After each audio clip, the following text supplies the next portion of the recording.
This is Party of Six, a new concept in business television. We have a group of 4 business leaders from similar industries getting together for a business lunch, along with 2 CNBC Africa journalists. And we let the cameras roll. There'll be revelations. You don't get paid. You have to have a day job. The industry is really tough now, and we all know that. There'll be opinions. I think a massive game changer has been the advent of the internet. I think you've made it when your idols become your rivals. There'll be controversies.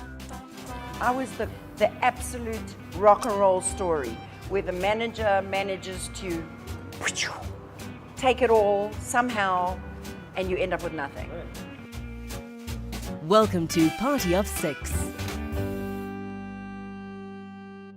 Today, Party of Six is being filmed at the Da Vinci Hotel and Suites on Nelson Mandela Square, a stunning hotel situated at Legacy Corner, surrounded by a myriad of restaurants and shops for guests to enjoy.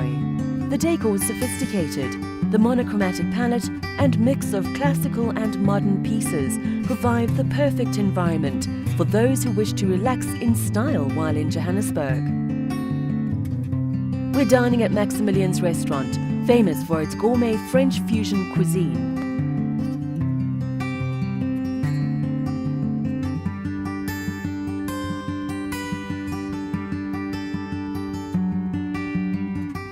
Your hosts are David Williams and Natasha Jacobs, and they'll be chatting to a group of South African musicians. On behalf of myself and David, we'd like to welcome this fantastic group of South African musos to our lunch, Party of Six. I know who you are, David. I assume you know who they are. To an extent. So I'm going to ask each of you to introduce yourselves, and then I'm going to ask you, a cappella style, to sing one line from a song that you would regard your most popular. I'm Greg from Zebra and Giraffe. As you said, I'm the lead singer. I wish I was the guitarist today. If you ever feel a knife running down your spine, you'll know it's mine. If you never have to feel again, that's fine. I finished school. I studied fine art for 4 years, got my honors degree in that, and then I went to work for a bank. I kind of got really frustrated and started writing music at night. And that I kind of saved up enough money to record my first album and started Zebra and Giraffe, and the rest is history, 6 years ago. No, my name's Daniel Barron. I'm a solo singer-songwriter, pop rock music, and yeah, I write songs for other artists as well. I'm 23 years old. Music's my life. And it's all over now, and this heart is slowing down. I guess I never started, but I'll make it harder, 'cause you weren't even ever around, and it's all over now. My name's Garth. Actually, I have a lot of history with people at this table. Me and Greg go way back. Cindy played with my dad in a band like years ago. Isn't that weird? So it's crazy. crazy small world, yeah. It's the first time I'm meeting him, it's awesome. I actually studied accounting. I'm a CA. I worked at PwC for 5 years. I'm now a lecturer at UJ. Work in radio as well. I do the graveyard shift on Highfield Stereo. Yeah, and I've been making music since about 1999. I was in a band with my brother called Tweak that did really well, and then sort of we moved overseas and that kind of ended, and we came back and started a new band called Crash Car Burn. One more night is all I need from you to change your mind. There's something turning in the air tonight. Try to show you, but the words get twisted. My name is Cindy Alter. I've been playing serious music since I was 10 years old. I picked up a guitar. I sold my soul to rock and roll many years ago.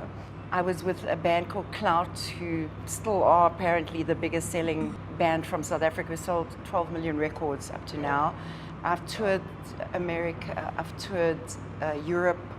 I've had number ones all over Europe. So I've been a real rock star, and I've had a lot of fun, and I'm writing a book. Sam, you've been waiting Much too long now, it looks like she's not coming home. I'll be your substitute whenever you want me.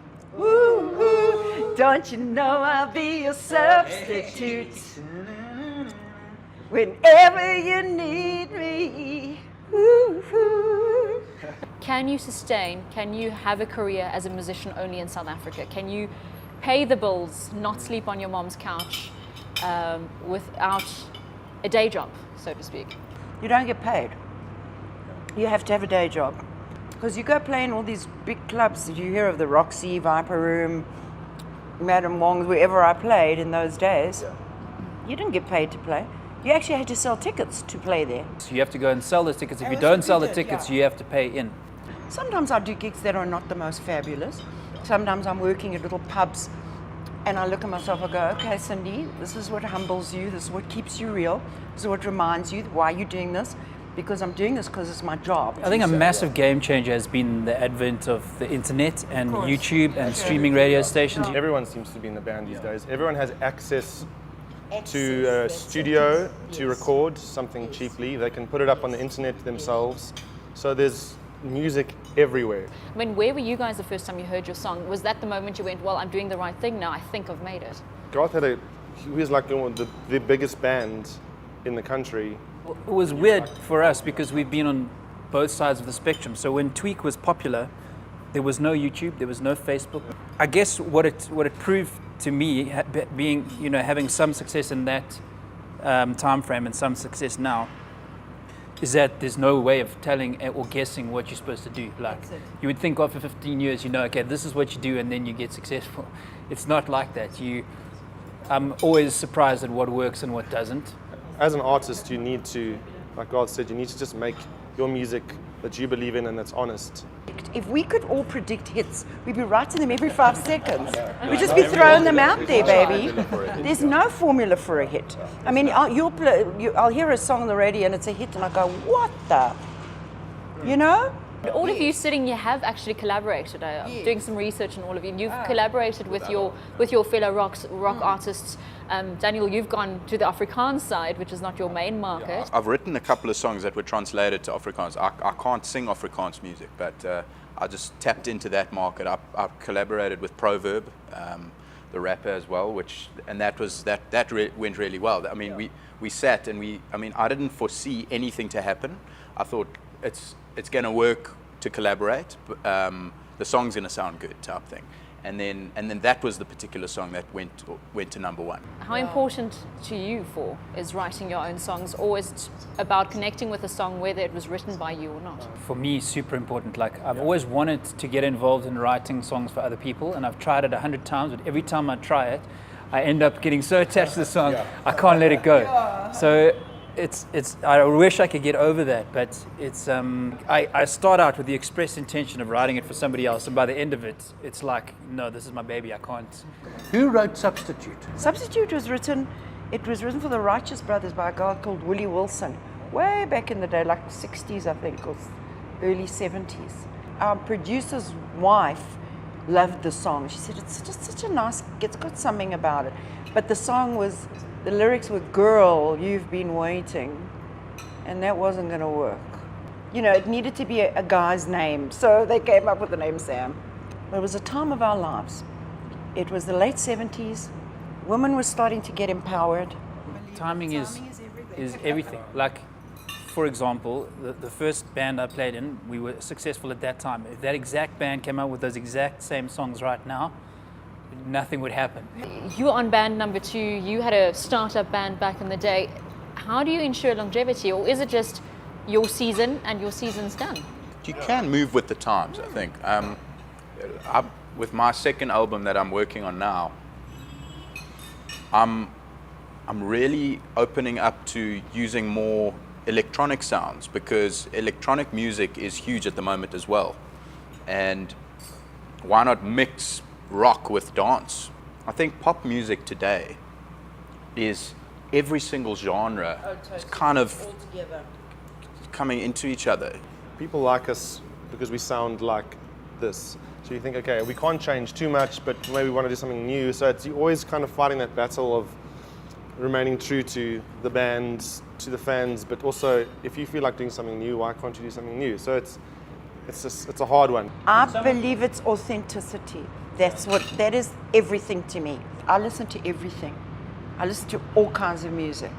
So that when I'm writing authentically from me, but it's not going to sound like a Celine Dion song unless I want it to. You're only as good as your last hit, and if you're not constantly trying for better, but in a safe, organic way.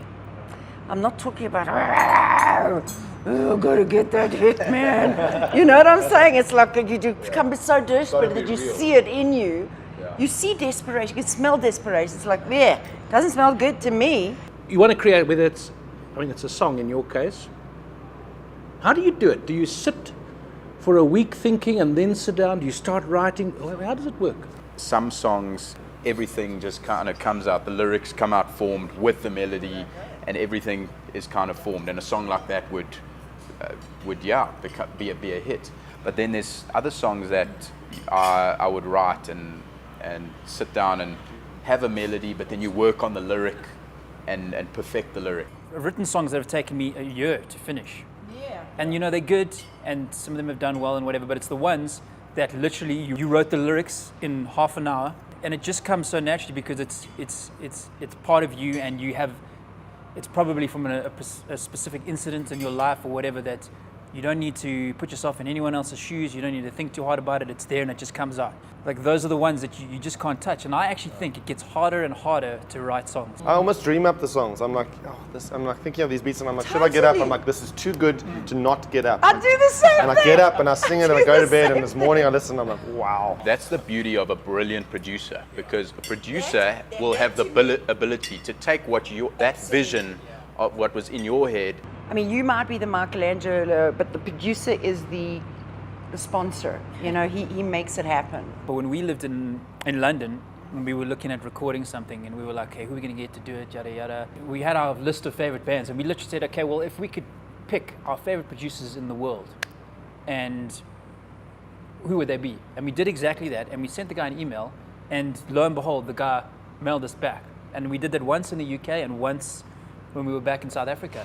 And they were expensive, but wasn't $1 million. You know, it was doable if you put your mind to it and you made a plan. Yeah, and the guy that mixed our last album, he's mixed some crazy bands, and now we're friends with him on Facebook. It's super weird. But whereas before that didn't even seem like a possibility. I think it also has to do with the fact that they need the money, and the industry is really tough now, and we all know that. There is this myth that being an artist, whether you're a solo singer, kind of a band, that it's as soon as you have a hit on radio, it's fame and fortune and groupies and all the fun things. Give us the reality of your daily lives, and whether it's 12 million copies, the reality of what that actually means in your pocket at the end of the day.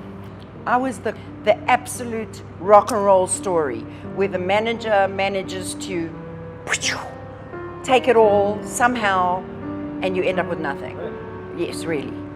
So when in 1981, the band broke up around 1981.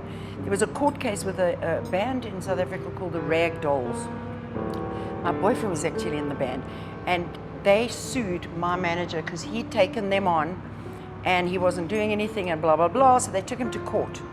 And it was stated there, because he was audited, they stated that was in 81, that 10 million albums of Clout had been sold. We had each gotten about 12,000 Rand over 4 years. We should have each gotten then about 500,000 Rand each, just small time. So, and that's just like really erring on the side of minimalism. Whereas I was a big rock star, I had nothing. I had absolutely nothing. I came back to South Africa, we would work our asses off in the clubs just to make some money. Straight after Clout broke up, I asked for some songwriting because I'd written one song that was on the flip side of one of our hits. Oh no, there's no money, sorry, we just haven't got any. Haven't got any? What does that mean? Anyway, so my whole life has been not chasing that, because that's living in the past. You've got to move on. You've got to say, you know what, I got screwed, but it's never going to happen again.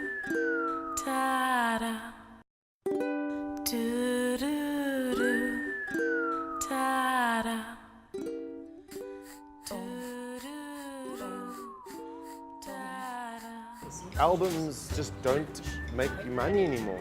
On my first album, we sold like 16,000, which back then was quite a lot for a brand new band.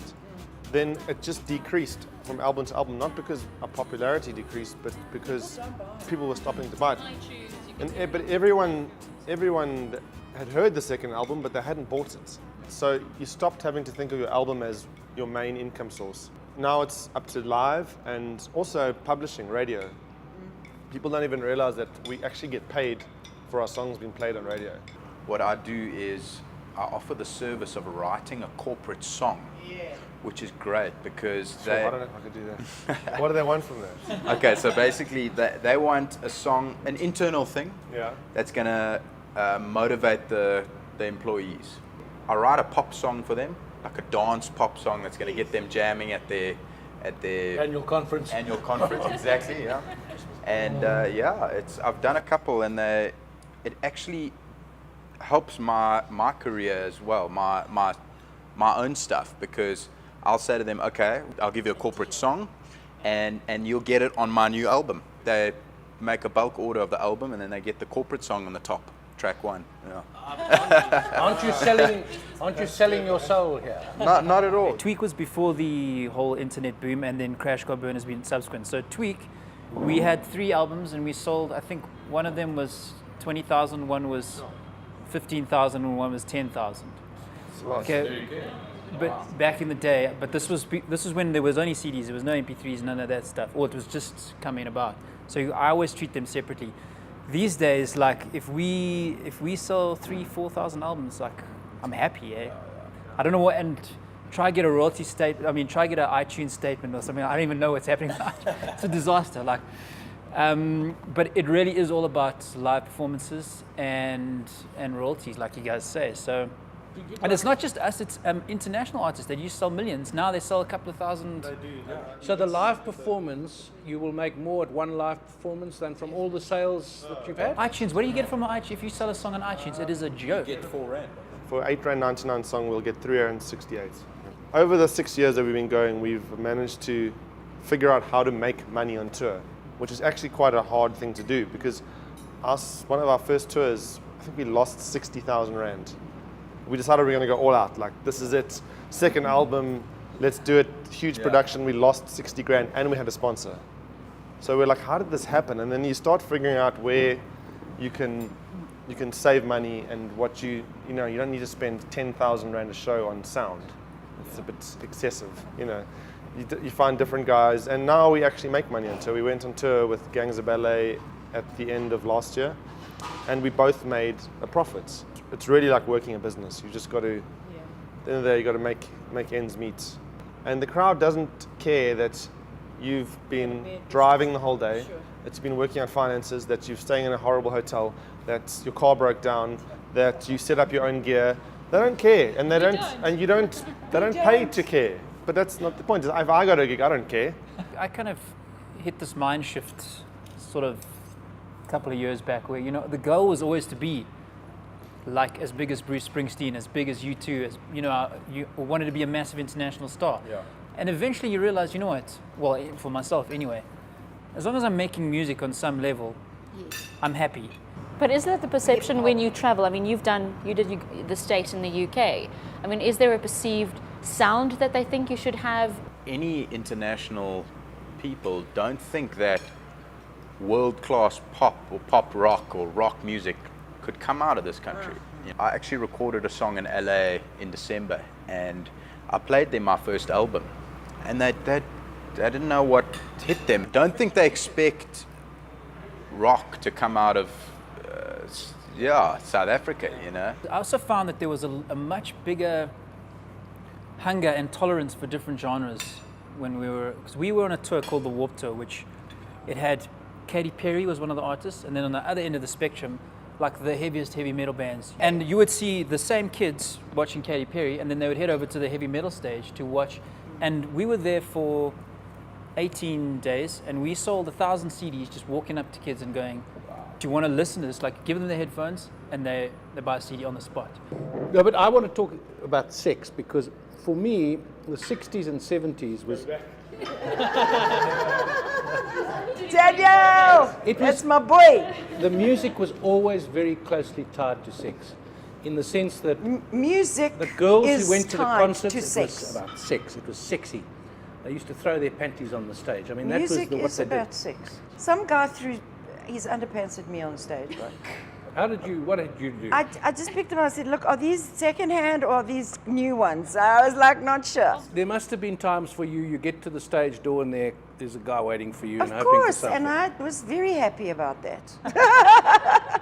I had my choice, you know. I think that musicians are a lot more tame these days. Like, We are, the age yes. of the coke addict, like rock star, is almost gone. Like, That is gone, yeah. I mean, definitely. there are still guys that do that kind of thing, but Yeah. I mean, But all of us, you can't afford to. We don't have money to spend on drugs.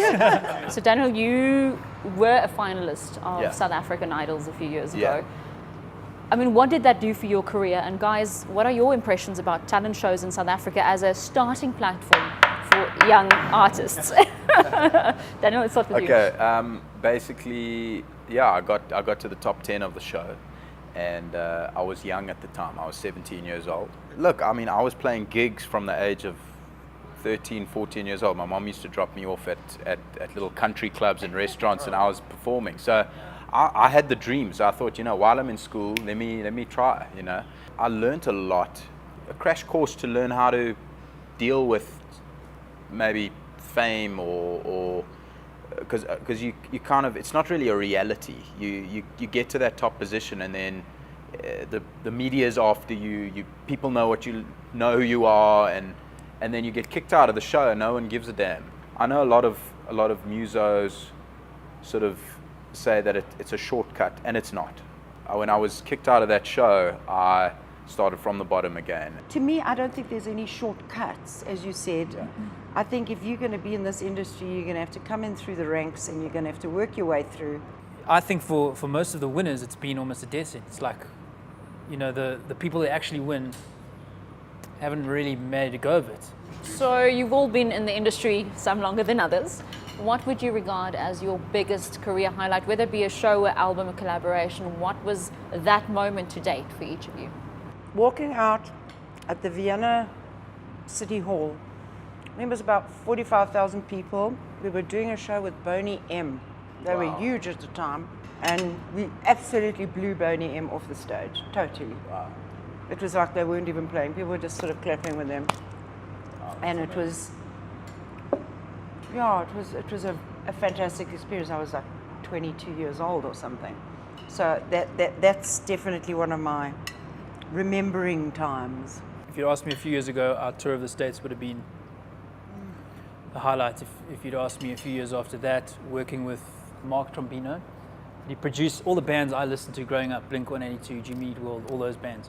Just writing a song that this song is, I mean, if I think back to our songs that have, you know, they've done really well, and how I felt after we just recorded them and listening to it for the first time, like done, or watching the song develop, that in itself is a highlight. My highlight was opening for Bon Jovi. I walked out onto this, it was at Soccer City. Afterwards, I actually broke down. I mean, it was so much. I mean, I walked out there, and it fuels your performance so much to stand in front of that crowd. It was literally breathtaking. It's always been a dream to win a Sama, and it felt like, I don't know, it felt like a huge accomplishment for me, and especially winning it last year, up against like tough competition, and we didn't expect to win, and that was really exciting. But then also supporting the Killers. What would be the one piece of advice, we have to leave on a positive note, to the young aspiring Garths and Cindys and Daniel and folks out there? We have done a lot of complaining. That's part of being a musician. But at the end of the day, we wouldn't do what we do unless it was worth it. It's like anything else in life. And I can honestly say that I wouldn't I mean, I joke about what if I'd never discovered music, but I don't even want to imagine my life without it. So if anyone's thinking about doing it, don't think, just do it. It's great.